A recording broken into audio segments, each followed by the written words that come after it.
Good morning. To promote and develop community gardens that can assist in meeting the needs of the less fortunate in our community. That's an excerpt from the 2017 Progressive Labour Party election platform regarding community gardens. I'm joined today by Ms. Jamaica Smith, the acting park planner, and Mr. Stephen Furbett, senior superintendent from the Department of Parks, at what is the newest community garden, Avocado Lodge Park Community Garden. Many will be familiar with the longest established and most well-known Crow Lane Community Garden.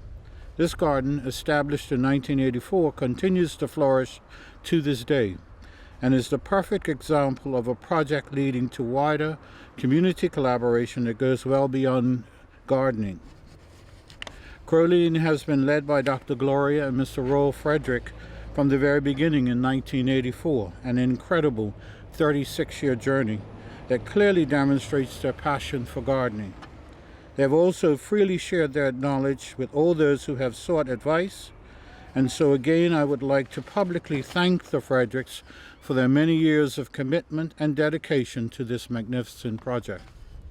Like the Fredericks, government is fully committed to doing its part to aid in boosting the growth of the agriculture industry. In July, I shared information on community gardens in Bermuda and the plan to establish one in every parish. In February, we established a community garden at Gibbs Hill Lighthouse Park that has proven very successful and well received by the Southampton community.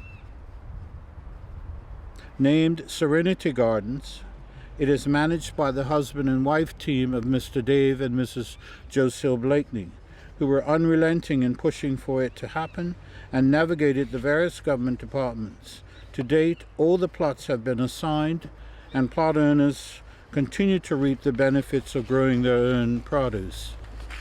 I'd like to thank the Blakeneys again for their commitment to this effort. I also want to remind everyone that very little experience is required. All that is needed is a love of our community and a desire to feed oneself. It's also clear that each garden must have a leader, ideally from the neighborhood, who is passionate about gardening and who will be the driving force to making it a success. I'm now pleased to announce that another site has been launched. The T.N. Tatum Community Partners Garden is complete and ready for use. It is led by boxer Nikki Bascom with assistance from the Blakeneys and support from other community partners.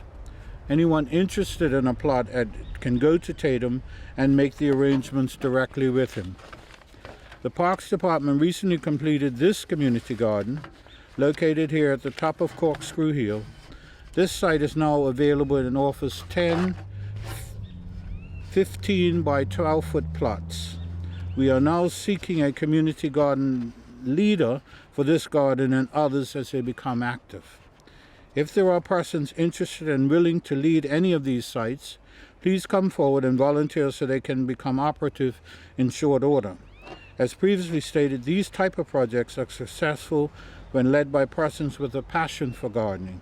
Please contact Jamaica Smith, standing behind me, acting park planner at the Department of Parks, to express your interest. Parks is now clearing and prepping a community garden in Southlands Park with the anticipated completion date by year end. There are also several new sites on the horizon as we identify areas in St. David's and St. George's as we work to achieve our goal of a community garden in every parish. To that end, I must give special thanks to these two joining me today for their continued assistance in getting the garden started. Separately, it must be said that not much land is required to create your own backyard garden. We know this from the number of requests we've had for mulch from Marsh Folly post-COVID lockdown. So much so that at times we have delivered truckloads of mulch to Serenity, Tatum, and other community collection neighborhood sites such as Purvis Primary, Government Gate, Devonshire Community Garden, and Death Valley Field. To support home gardeners, we will deliver to other parts of the island as well.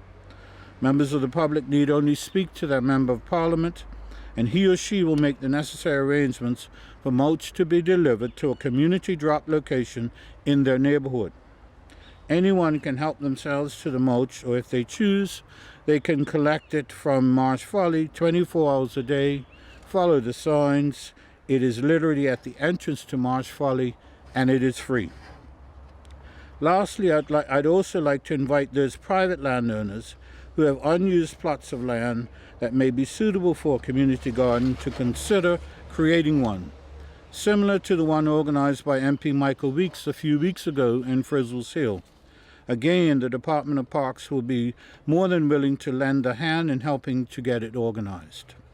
I live near Lighthouse Hill, and it is always a pleasure to see how that project developed from an overgrown, weed-infested piece of land to the spectacular garden it is today.